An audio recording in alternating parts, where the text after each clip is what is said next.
WHO was a partner in the first National Mental Health Policy in 2005, and we've continued this to the current policy, 2020 to 2030. Nevertheless, more needs to be done in Sri Lanka. The suicide mortality rate in Sri Lanka is 14 per 100,000 population. It's the highest in the WHO Southeast Asia region for 2019. 27% informed that employers in the workplace are the most common source of discrimination against people with mental health. From WHO Sri Lanka Country Office, I reiterate our support to Sri Lanka in achieving the highest standards of mental and physical well-being for its population.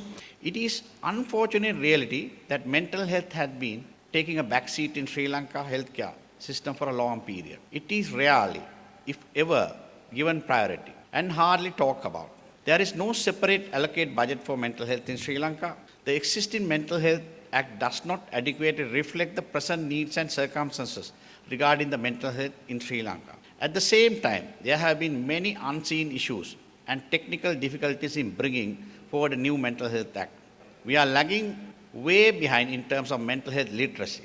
Mental health is yet to be incorporated into the educational system. Mental well-being, no. Mental health is not discussed adequately in the school curricula.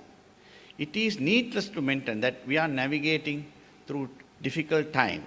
Financial restraints are already affecting service provision to the patients who are seeking mental health support and care throughout the countries. Therefore, it is important for us as mental health professionals to handle these issues proactively, creating deep awareness and bringing mental health to the forefront. Our vision of the new council is to make Sri Lanka College of Psychiatry the leader in mental health awareness, advocacy and service development with outstanding value for Sri Lanka.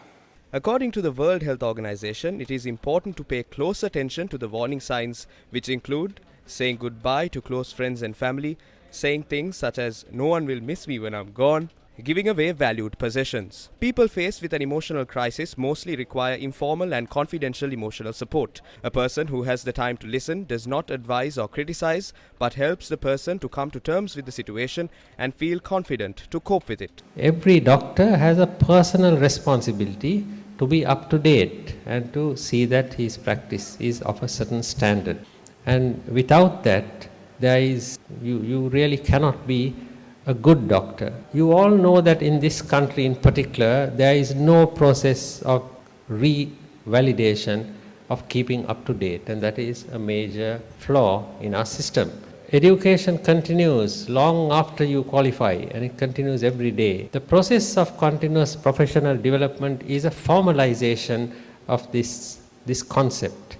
The presidential induction of the Sri Lanka College of Psychiatrists 2022 was held in Colombo last evening. The induction was attended by WHO representative to Sri Lanka Dr. Alaka Singh and Professor Senaka Rajapaksa, Director of Postgraduate Institute of Medicine Colombo, along with many other dignitaries. Dr. Kapila Ranasinghe was inducted as the incoming president of the Sri Lanka College of Psychiatrists.